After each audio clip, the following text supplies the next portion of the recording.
What's going on, guys? Rick here, back with another video. I'm here to make a quick update video in regards to the Moto X Pure Edition 2015.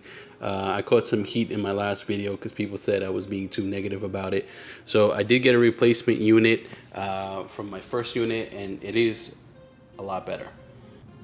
Okay, let's start out with the build. Okay, I decided to go with a black front face instead of the white, and it gives you the aluminum edge. It's a little bit of a darker metal, which I think there's a world of difference to the phone. I think it makes it look a lot more premium. It's more of like a gunmetal gray to it. And then you have your power rocker here. I don't know if you could see with the focus here, but it does have a like a bit of a serrated edge to it, so you could feel the difference between the power button and the volume. Your front-facing flash with a 5-megapixel camera up front. I decided to go away from the leather back and move to the silicone rubber. And to be honest with you, I love the silicone rubber compared to the leather back. The leather back one that I had, it scratched very easily, it stained very easily. My daughter touched the phone with a greasy hand to hand me the phone, and that stain remained on the phone. So I decided to exchange it out for one of the rubber back ones and save myself an additional $25. One of the other issues that I was talking about was the speaker issue. So let me unlock my phone real quick. Okay, so I was having an issue with the speaker where the top speaker was very tinny, crackly, and at full volume it was very distorted. You could barely make out what anyone was saying, either when you were talking to someone just with the regular phone, or when it was playing at full at speakerphone. I did notice there is still some very faint distortion on certain videos. On this new device that I got, this exchange device, it's nowhere near as bad, and it's pretty good. So I'll let you guys take a listen.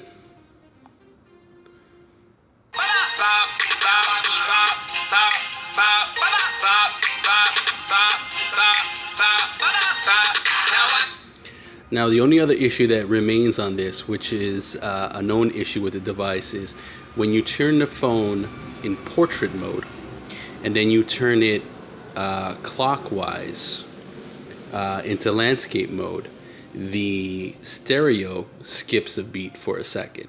I was advised by Motorola that that's because the stereo is going to the proper channel. So when you move it from landscape to portrait, it's moving from left to right, which could result in skip of a beat. Now, oddly enough, when you're turning it counterclockwise, it doesn't do it. So let me demonstrate that for you guys real quick.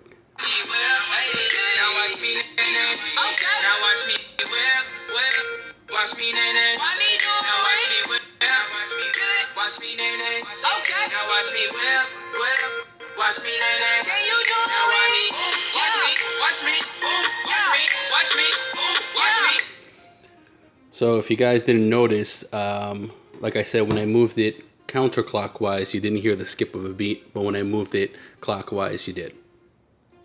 Now, obviously, let's get into some of the things that I really enjoy about this phone, because people said I was complaining too much about it. So one of the things I like a lot is the turbocharging, which, as they said, it is the fastest in the industry. I could go from 0 to 100 in about 45 minutes, which is amazing. The lag on the device, let me unlock it again. I've noticed no kind of lag whatsoever. The phone is very zippy. I do have a Nova Launcher third-party launcher on here, so it may look different from the stock Android that comes with the phone, but there's absolutely no lag in here whatsoever. Let's load a web page. And it works every time. Let's load another page. Every time without issue. So there's absolutely zero lag with this device. Now let's get into one of the most hottest topics about this phone, which is the camera.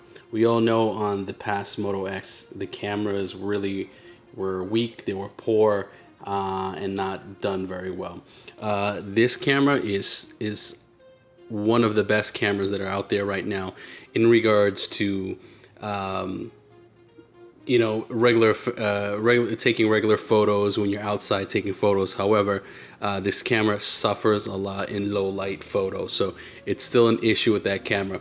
Most people won't really notice the issue unless you know you're a photographer or really into high picture quality. But the low light photos tend to be very grainy, and I'll leave some photos in the video for you guys to take a look at. The next thing I really don't like is more of like a pet peeve, is that the 3.5 millimeter headphone jack is smack in the middle of the phone.